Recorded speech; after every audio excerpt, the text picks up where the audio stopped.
gesels vanoggend met Cedric Coetzee en ons praat 'n bietjie oor Renosterstropery daar in KwaZulu-Natal. Cedric, welcome to GROOTplaas. Thank you very much, and good day to you. Good day. Tell me about the Izimvelo community and the wildlife there. How is rhino poaching impacting and basically destroying the population there?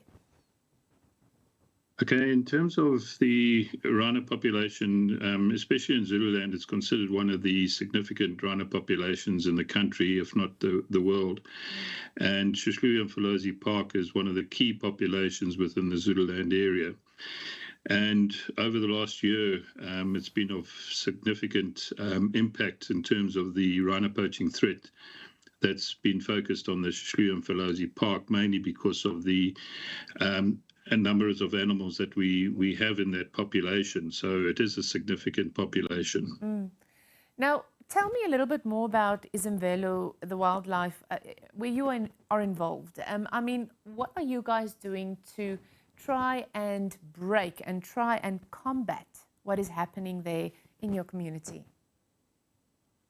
Okay, there's a number of activities that we do. We do have anti-poaching and counter-poaching operations within the park. We also link up with a number of state agencies, namely the South African Police Service's Stock Theft Endangered Species Unit, the detectives, and the Department of Environmental Forestry and Fisheries, and especially with the Fusion Centre with the Department of Environment. And we try and make sure that we, get to the suspects before they get to the park. So it's important that we get an understanding of where the poaching effort's coming from and how it's getting to the park. So we do both inside and outside of the protected areas. Have you guys seen an increased amount of numbers or situations taking place? I mean, if we look at the last 5 years, paint that picture for us. How has the situation evolved or worsened? Okay, it's definitely worsened. As I said before, it is a significant population, with a lot of the other protected areas having already lost, and we can take it back to 2017-14 in terms of the poaching effort in the country. So there's been a long, effort of poaching rhino in the country. We've managed to sort of stay off the threat for some time, but over the last year or so, we've had significant increases in terms of our poaching threat to the Shushluya-Mfolozi Park. And this is mainly coming from outside of the province, mainly from the Mpumalanga, Limpopo areas. They target the syndicates from those areas now targeting the Shushluya-Mfolozi Park. I sometimes think about the importance of, organizations working with other governments and agencies to try and, in a holistic way, combat something like rhino poaching. And I'm sure you guys are also working with governments and other agencies. Am I right? Yes, you're very right. We work with non-government organizations, and if I can mention them, some of them are the Peace Parks Foundation and Worldwide Wildlife Fund in South Africa. They support and fund a lot of the operations within the province and inside the protected area. We work very closely with the SAP's Stock Theft and Endangered Species Unit, who are the appointed agencies to investigate organized crime, together with the DPCR, which is the Department of Priority Crimes with the South African Police, commonly known as the Hawks. So we do work very closely with them. I'm also sure when we look at communities, I mean, it's one thing, we can't combat something like rhino poaching on our own. It's not just one organization or even one government that's going to combat it. So I'm sure your approach also comes with a lot of education in local communities, education about rhinos and rhino horn. And so paint that picture for me. Okay. In terms of our local communities, in other words, the communities bordering the protected areas, we do get a lot of support. There's a lot of community engagement in terms of the awareness of the importance of rhino and the value it brings to to the area.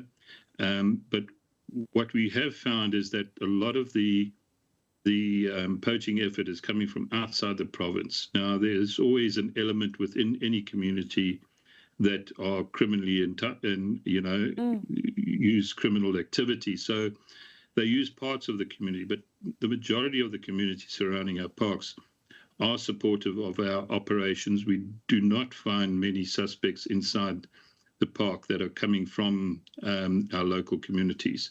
The majority of them, vast majority of them, are from outside of even the KZN area, the KwaZulu-Natal area. I think also when you can't combat rhino poaching without new interventions and new ways of looking at things. I mean, what is your approach? Rhino poaching has been coming for many years. How do you innovate your approach when it comes to combating rhino poaching? Well, look, as I said before, it's an organized crime activity. So it's not the old, the bushmeat poaching where, it's enough just to put the field rangers in the bush. It's increased to a whole new different level, that's why we rely so much on, the Department of Environment Assistance and the SAPs. But we've had to adopt ourselves as Mzavelo. So not only do we do the traditional patrolling, the observation points, the listening points, and the patrols are along the fences and so forth, and have fences. But we're also using technology, which is, for game rangers is a new thing. Yes. And, we've, at the moment, together with our partners in Peace Parks and WWF, we've managed to ensure that, Gesels Park is now a smart park, which allows us a lot of technology to be used in the park, which we are now doing. When it comes to rhino poaching, an organization like you guys, what would you like to see should be done by government more intensely? You've got a platform here. Ideally speaking, what more should be done? Well, look, a number of years ago, when the poaching was very prevalent in the Kruger National Park, the government put together Operation Rhino, which was a joint exercise at the national police level, and that was incredibly effective.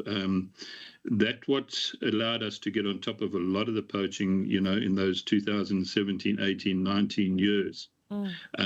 So, that in itself would assist, us in our efforts. And it's mainly because of the effort outside the park of them focusing on the Gesels Park. So you need a full effort from a national level, and it's not only the provincial level. We often stand, at a protected area level and say, well, why are you losing all these animals? And we're saying, well, it's an organized crime, and they're using syndicates within the country to proliferate that crime. Do you think we're going to reach a time where this organized crime, where we're going to, I almost want to say, where they're going to be defeated, or where their impact is going to be seen as smaller? How long do you think that time frame can be?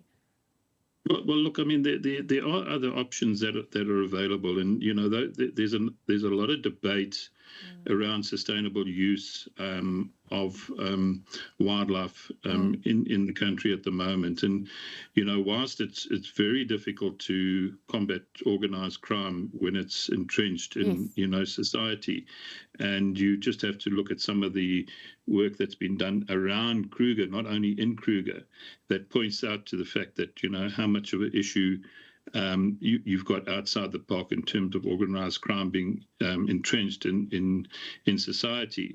But there are other options that should be looked at in terms of sustainable use of wildlife.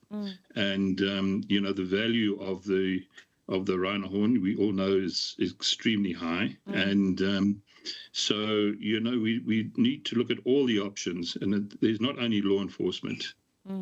So there are other options on the table that I think government is already looking at and must continue to look at it.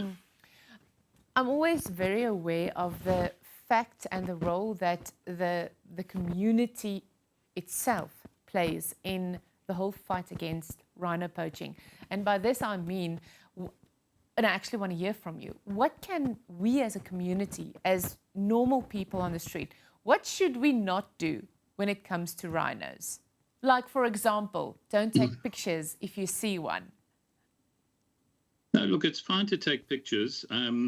You know, what a lot of people think that, you know, the syndicates and the poachers are sort of not aware of the animals. They're very aware of it. They're very experienced hunters, and I can even go as far as to say they sort of military level trained because of their abilities in the bush and with firearms. So it's fine to take photographs and so forth, but you know, you don't post on social media, oh, I saw, you know, 5 rhino at this waterhole today, and location. And they watch social media, and they get to see which game reserves have got rhinos with horns on them, and they will look at that. But they do have their own resources that they look at. So, whilst the public must be cautious, absolutely, the rhino are there for people to enjoy and for our kids to enjoy and treasure. But you can take photographs, but don't be silly. Yeah, I couldn't have said that better. Cedric, thank you so much for your time, and thank you for the work that you guys are doing. Thank you very much, and thanks for having me.